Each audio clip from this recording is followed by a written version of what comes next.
अस्सलामुअलैकुम स्टूडेंट्स। आज का जो हमारा टॉपिक है वो है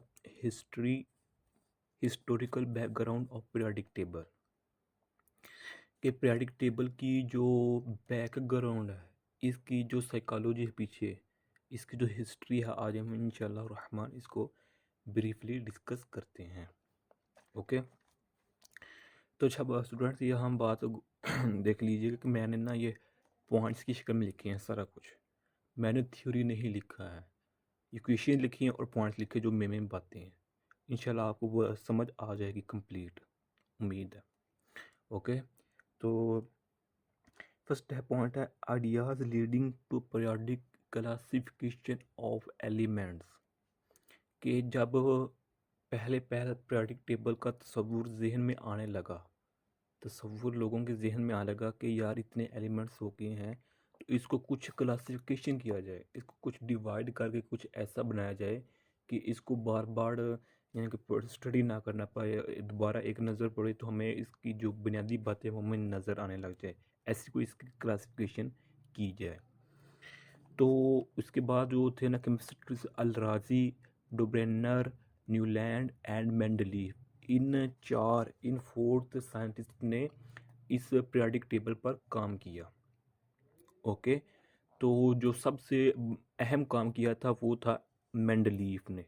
इन चारों में से इन चारों में से मेंडलीफ ने बहुत अच्छा काम किया था। इन लोगों ने भी काम किया था लेकिन इसकी बेनिस्बत कम किया था, लेकिन किया था अच्छा। ओके, तो सबसे पहले है अल राजी क्लासिफिकेशन।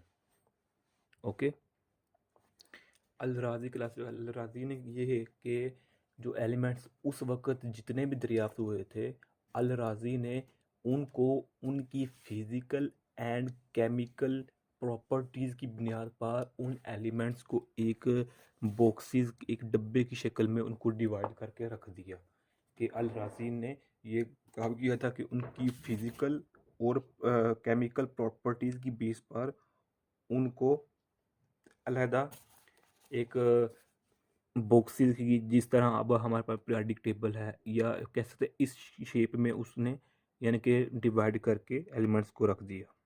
ओके, तो जो सेकंड है साइक्लिस्ट केमिस्ट, वो है डुब्रेनर लॉ ऑफ ट्राइड्स।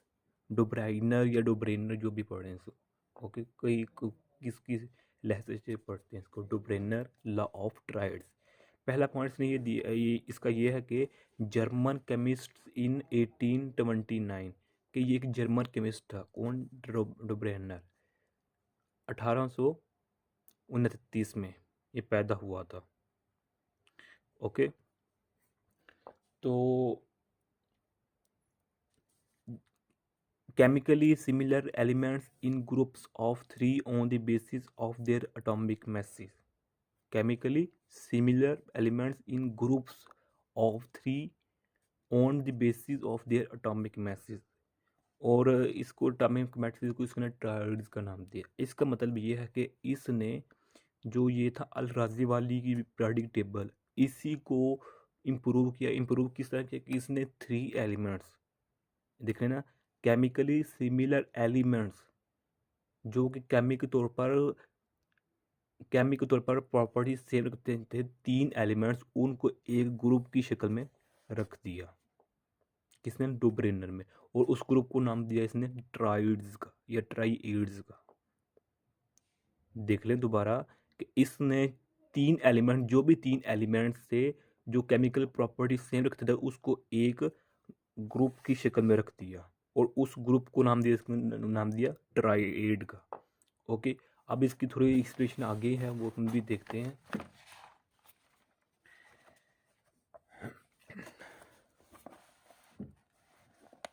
ये देखें कि इसका जो लास्ट पॉइंट है, atomic mass of middle was equal to the average of first and third element.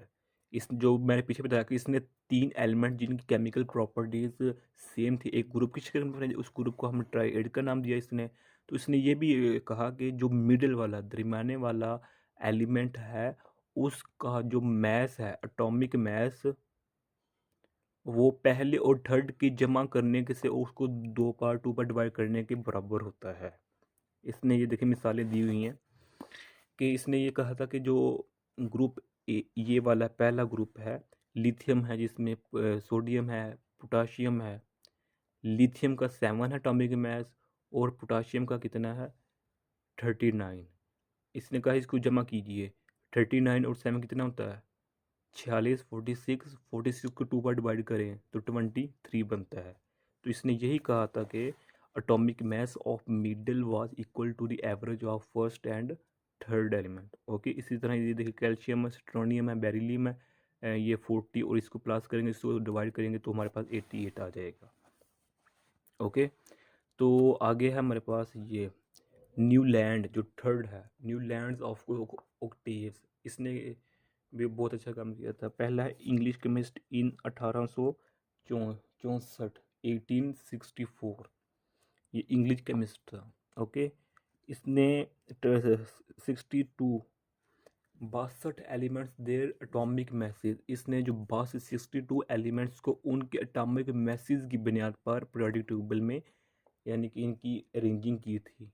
62 elements की, 62 एलिमेंट्स की। ओके, तो अगला पॉइंट है every eight element has equal property. इसने ये कहा था कि जो पहला और 8वां जो एलिमेंट होता है ग्रुप में वो सेम प्रॉपर्टीज रखता है, और इसको उसका और इस प्रिंसिपल को इसने नाम दिया लॉ ऑफ ऑक्टेव्स का। लॉ ऑक्टेव्स क्या है कि पहला और 8वां एलिमेंट जो कि पीरियोडिक टेबल में होता है वो सेम प्रॉपर्टीज रखता है। ये लॉ ऑफ ऑक्टेव्स। आगे जो लास्ट है वो है Mendeleev periodic table. Mendeleev periodic table, तो ये रशियन केमिस्ट था 1871 में, 1871 में। इसका जो पूरा नाम था कंप्लीट वो था डिमिट्री मेंडलीव। ओके, तो इसने जो था ना पीरियोडिक टेबल उसको ग्रुप्स की शक्ल में और पीरियड्स की शक्ल में डिवाइड कर दिया। जो हम वर्टिकल देखते हैं वो हमारे पास क्या होता है ग्रुप्स, जो हम ये हॉरिजॉन्टल देखते हैं वो हमारे पास क्या होते हैं पीरियड्स। ये horizontal rows are period, 8 vertical columns are groups. इस यानी कि इसने 8 ग्रुप्स बनाए थे पीरियोडिक टेबल में जो आज तक चल रहे हैं। ओके, तो जो हॉरिजॉन्टल थे उसको नाम पीरियड्स का दिया था।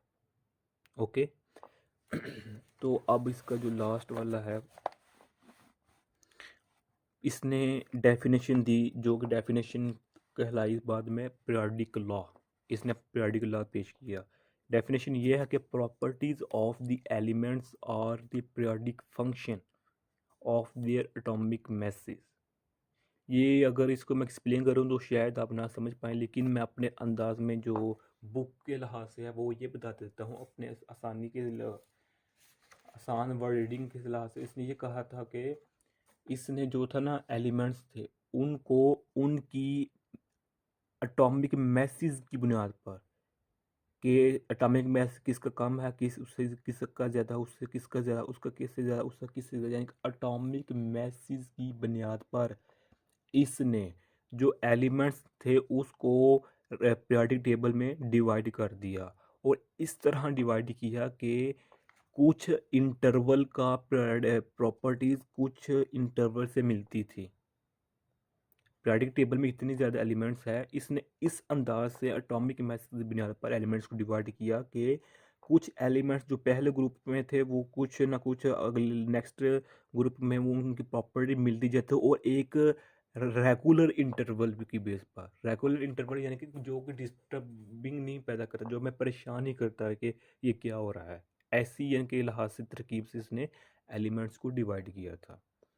ओके, तो जो लास्ट इसका पॉइंट है इम्पोर्टेंस ऑफ पीरियोडिक टेबल, कि ये जो मेंडलीव पीरियोडिक टेबल है ये मेंडलीव को क्यों मशहूर कहा जाता है, इसने क्या ऐसा काम किया था कि जिसकी वजह से मेंडलीव को ज़्यादा जाना पहचाना जाता है।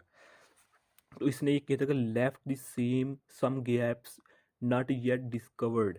इसने पीरियोडिक टेबल में कुछ ऐसी स्पेस, ऐसी कुछ खाने, ऐसे बॉक्सेस छोड़ दिए थे जो जिनमें कुछ एलिमेंट्स आ सकते थे, लेकिन उसने उस वक्त जो डिस्कवर्ड थे, मौजूद थे एलिमेंट्स को, उसको उन बॉक्सेस में नहीं रखा। इसने बल्कि ये तजवीज़ दी, ये सजेशन दी कि कुछ एलिमेंट्स ऐसे हैं जो अभी दरियाफ्त नहीं हुए लेकिन बाद में दरियाफ्त होंगे, और उनकी प्रॉपर्टीज़ ये होंगी और मैंने उन प्रॉपर्टीज़ की बेस पर ये खाने खाली रखे हैं।